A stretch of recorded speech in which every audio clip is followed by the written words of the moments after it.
Hi everyone, this is Gavin from Gavin's Gadgets. Hope you guys are keeping well. Hello to my existing subscribers and welcome to anyone new. So today I'm going to look at the Microsoft Surface 2 headphones and the Razer's Opus THX certified headphones. And I'm going to talk about all the differences that you get from what the features are, specifications, what you get in the box, what you don't get in the box, and the difference in noise cancellation, voice calls, sound quality, everything. So at the end of this, you'll know exactly which one you should buy. Plus, I'll also give my personal recommendation at the end. So if you look at the two packagings first, you'll notice, depending which way you look at it, that to show you, it's like so. The Surface 2 is narrower at one end, thicker at the other, and at the thickest end is the same thickness as this. But the Razer, if I turn around that one, is a smaller. I'll try and get it. It is actually a smaller. There you go, a smaller case, and there's a reason for that. So when you open up the box on these, you'll see that the headphones are folded like so. But when you open up the Surface 2 headphones, the headphones only fold flat. So I think there's a point to the Razer for having a fully closed folding design. Now what you also get with the Razer, you get a airplane adapter in the box here. You also get two cables. You get USB-C to USB-C. You get a 3.5 to 3.5 audio cable. And because it's USB-C to USB-C, they provide this dinky USB-C adapter, which goes into USB-A, so you're covered whichever way you use. So if you're using a modern device like a MacBook that's only USB-C, you'll never probably use that adapter, but it's there. On the contrary, if you look at Microsoft here, you get a cable here, which is USB-C to USB-A. So, and you just get the audio cable as well. But these are a lot easier to put in and out of the box. They don't have to fold, and it's a lot easier to get hold of the cables behind that flap. Whereas here, there is no flap. Actually, all the cables there's two cables in there, sit in this little pouch, which fits in there nicely. But I still think overall, in terms of what you get in the box, again, the edge goes to the Razer. But let's talk more about the headphones themselves. Let's take them out, like so. Let's take the Microsoft Surface 2. So as you can see, the Microsoft Surface 2, you've got a swivel here of 180 degrees, which is quite handy. And here, they do not quite 180 degrees. They do go back on themselves slightly. So in terms of comfort, they're pretty much the same. If you look at the headbands, again, I open it up, there is more cushioning on the Razer. So if I put these on, if you look at the cups here versus the cups on these, let's just try and swivel them around so you can see the two cups side by side. They are pretty similar. In terms of comfort and what they look like on the head, let's just put these on, like so I can show you. That's the Razer. Quite a lot of passive noise cancellation just putting these on, and that should be the same also as well. They do have right and left print on here. Very similar looking headphones, and again quite a bit of passive noise cancellation without actually putting them on. But they are very similar. In terms of icons, you get the Microsoft logo there, and you get Razer and the THX on here.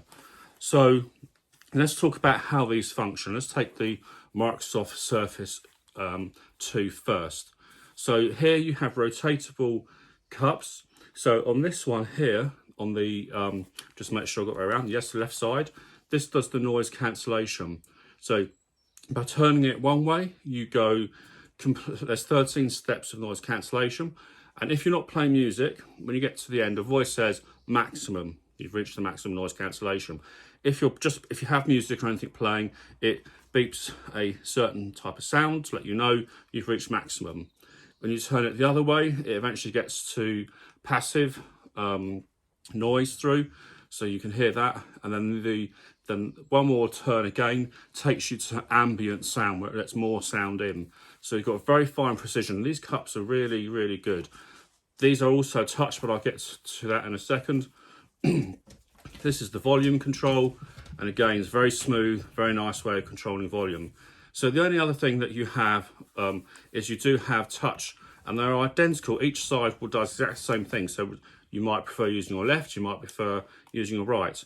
But basically, you've got your play, pause on your music, or to take or answer calls or reject calls. Double tap to go forward a song, triple tap to go back.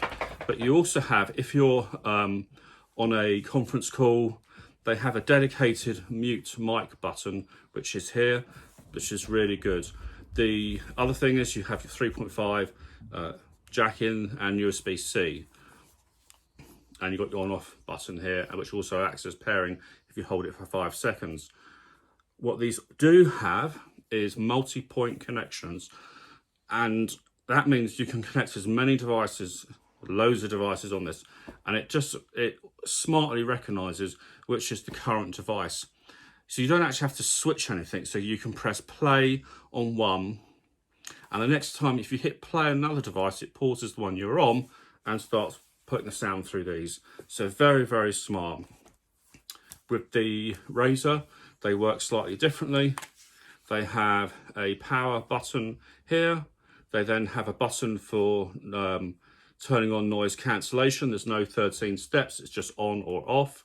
If you press and hold the button, you get the ambient sound voice through, so you can actually hear everything around you, and then you release it, and then you go back to the noise cancellation.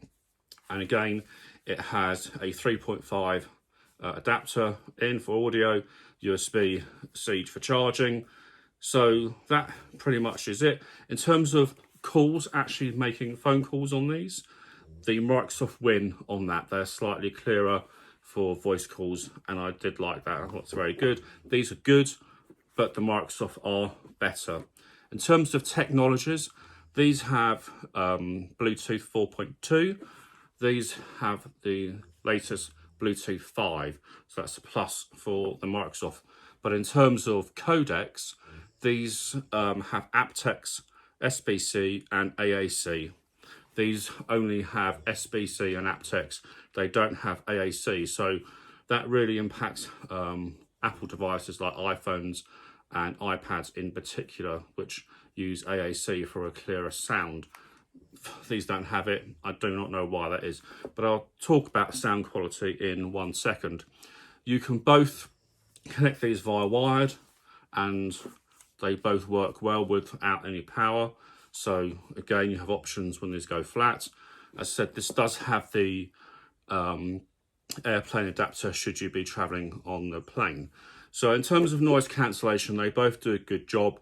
The Microsoft does a slightly better job in terms of noise cancellation because you can fine tune it, which I really like, and it's very slick.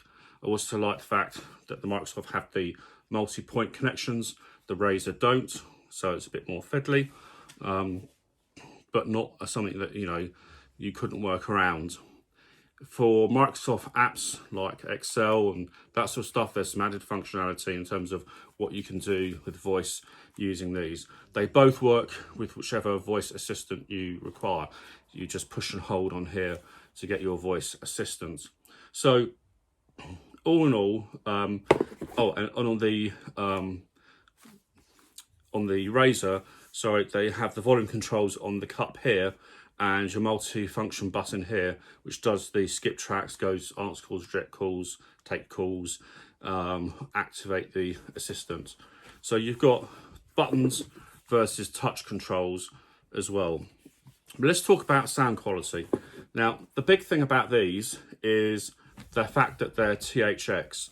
And for those that haven't come across THX before, it's a certain standard that's sort of taken the audio file world by storm with the THX headphone amps, which have the built-in circuitry for absolutely incredible measurements with zero distortion at no matter what volume and immense power.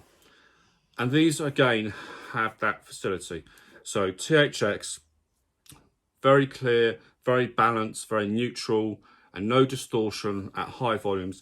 Even use higher quality codecs like streaming FLAC. Again, you do not get distortion. With the Microsoft, these are more of a consumer V-shaped sound, so they're not neutral. They have tons more bass, absolute tons more bass. At higher volumes, these go much louder than the Razer as well. They have overall much higher volume, and they have a much more fun sound with good old pumping bass going on. And I think a lot of people would prefer these because of that. They're used to that bass sound. They make them a fuller sound and make it sound more enjoyable. Great for movies and that sort of stuff. And they work well. And that's despite the fact they haven't got that AAC codec, which is a real disappointment, I've got to say. But they do have the edge when it comes to bass. These are neutral, these are more accurate and have more of a balanced sound signature, the Razers. But what does that mean in real life? Say you're listening to a song with a modern bass beat. These will have lots of sub bass going on in the background. Whereas here, what you'll hear is the mid and the treble really clearer, more concise, and just you won't feel the bass, because if it's not there in the song, it won't actually add it in, but it will appear, you know, occasionally when there is an emphasis on the bass, whereas you'll have bass all the time on these. In terms of which one would I buy out the two, personally, I would go for the fun solution here, being the Microsoft. Also, the multi-point connection makes it very versatile. But again, you might prefer a more accurate sound. If I wanted accuracy, if I wanted really good quality, I wouldn't get either one of these. I'd go for the Sony WH 1000 XM3s, just about to become the XM4s, because they have the LDAC and the higher bit qualities. But if I really wanted the absolute in sound quality within this £200–300 price range, I would actually go for something like the HiFiMan Diva, which is actually a wired headphone where you disconnect the wire and have this plug-on module that goes into the 3.5 jack, and that plug-in module has its own amplifier DAC built in with high-res Bluetooth codecs, and that's $299. Just on the price, these are $240, these are $200. So there is a difference in price, but you know, you wouldn't be disappointed with either, but it is your call, I think. I do think Microsoft have the edge, you know, noise cancellation calls and just how their smarts work. And they do announce voice, so when you put them on, turn them on, it tells you how long the battery is left to go, and it does it in hours. Rather than tell you the battery is 80%, well, so what? They actually tell you how many hours is left on this. In terms of battery life, the Microsoft lasts 20 hours, the Razer managed 25. So you've got some options there. Hopefully that's helped clear that up. They both do actually have apps as well. So let's just quickly show you the apps. I'll just turn both of these on so you can see what the apps look like. So both of these phones have apps, as I said, and they both allow firmware updates. I'll just show you the options you get on the Razer. On the Razer, you get this little screen here, and it just has various preset graphics. THX is what they obviously want you to use. Amplified vocal, enhanced bass, enhanced clarity. Tells you the battery level, but only as an icon, not actually as a percentage. And in terms of other settings, it allows you to adjust the auto shut off and whether you want to have auto pause or resume on or off.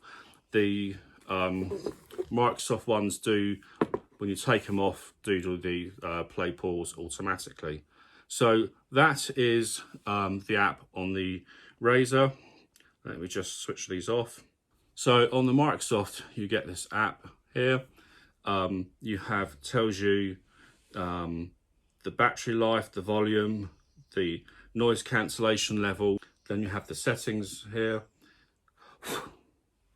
And on the settings, you get the device info, volume, noise, cancellation, and battery.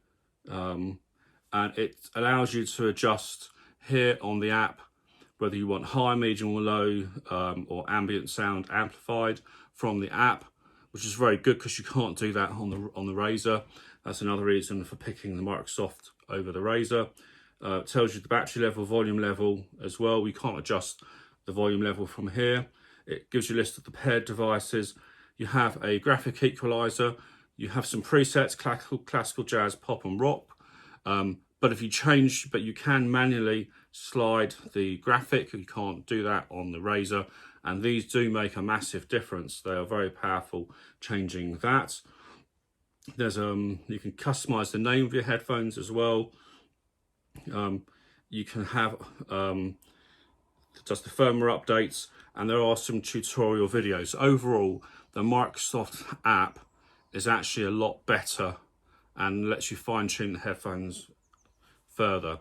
As I said, I would still take the Microsoft Surface 2 headphones over the Razer.